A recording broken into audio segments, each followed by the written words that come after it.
Welcome to our brand new project where we're going to spend just a few minutes each week looking at an idea from the Torah portion of that week that we can relate to our lives.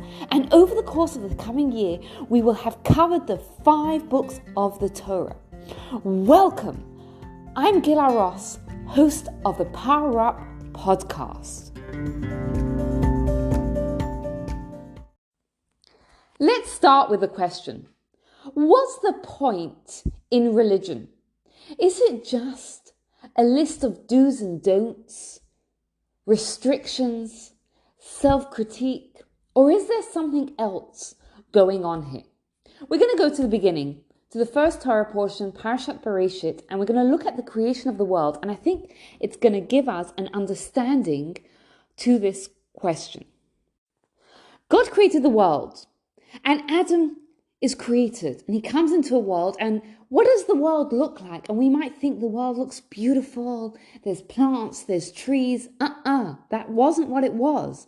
We're told that nothing had grown yet. Why? And we're given 2 reasons. Number 1, because it hadn't yet rained, and number 2, because there was no person there to work the earth. Now hold on a second, which one was it? Was it because it hadn't rained, or was it because there was no one there? We're told, you know why it hadn't yet rained? Because there was no person there to pray for and appreciate the rain. And as soon as Adam prayed to God for rain, it rained and the plants grew. What's happening here is that we are being taught a life principle. God loves us endlessly. But God can only give to us to the degree which we can recognize the goodness of that which He is giving to us. If you think about it, an ocean can only fill an 8-ounce cup with 8 ounces of water, no matter how much water is in that ocean. Why do we need to appreciate it? Because if you think about it, when a person appreciates the good that God does for us, it brings us closer to God. But when we're not in the space to appreciate what we get, then we just become spoiled and numb. So the degree to which we appreciate the good is the degree to which God can pour blessing into our lives. But it goes a little bit deeper because there's an apparent contradiction. Because it seems to suggest that on day 3, God created the plants. But yet, when it talks about God creating Adam on day 6, it says the plants hadn't yet grown. So what's going on here? So Rashi tells us that the plants, on day 3, God had created all the plants, but nothing had grown above the surface. They were all there waiting for that moment when Adam would appreciate their potential, appreciate the value of rain and pray for it. And then God brought the rain, and then everything grew.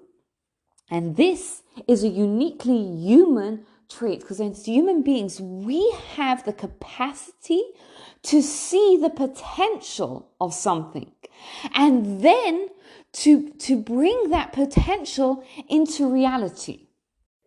And this is our introduction to our mission as human beings.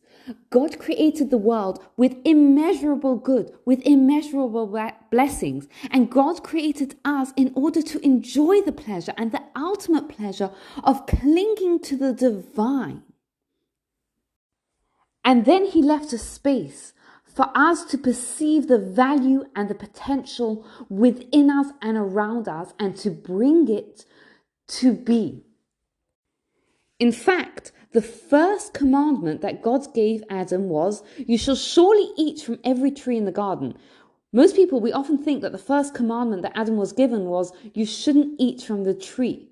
But in fact, that was the second commandment. The first commandment was the positive commandment of "You should eat from the tree." And later we see when the snake had that conversation with Eve, there was a distortion. And the snake very cleverly distorted it so that Eve turned around and said that God lets us eat from it. But in reality, the first commandment was, "You should eat," because the commandments from the Torah are there to teach us how to live a life of joy, of vibrancy.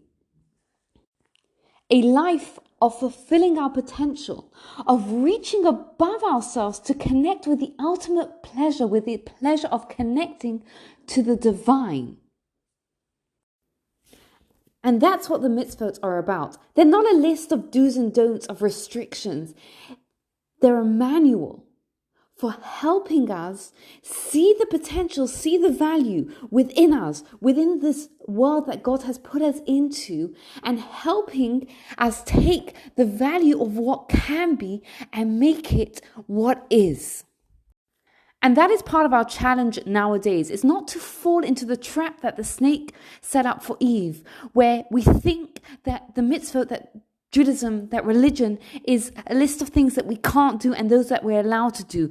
But to remember that God gave us the Torah, God gave us those mitzvahs as a framework for living a life filled with joy, with vibrancy, and a life where we can see our potential and bring it to reality. Thank you for taking the time to listen. I'd love to hear what you thought. You can get in touch with me on Instagram at Gila Ross or via WhatsApp. I'll put my number in the show notes. Please take a moment to rate, review, and subscribe to the podcast, because I'd love to have your support and I'd love to have you join us on this journey as we go through the 5 books of the Torah. Thank you and have a wonderful day.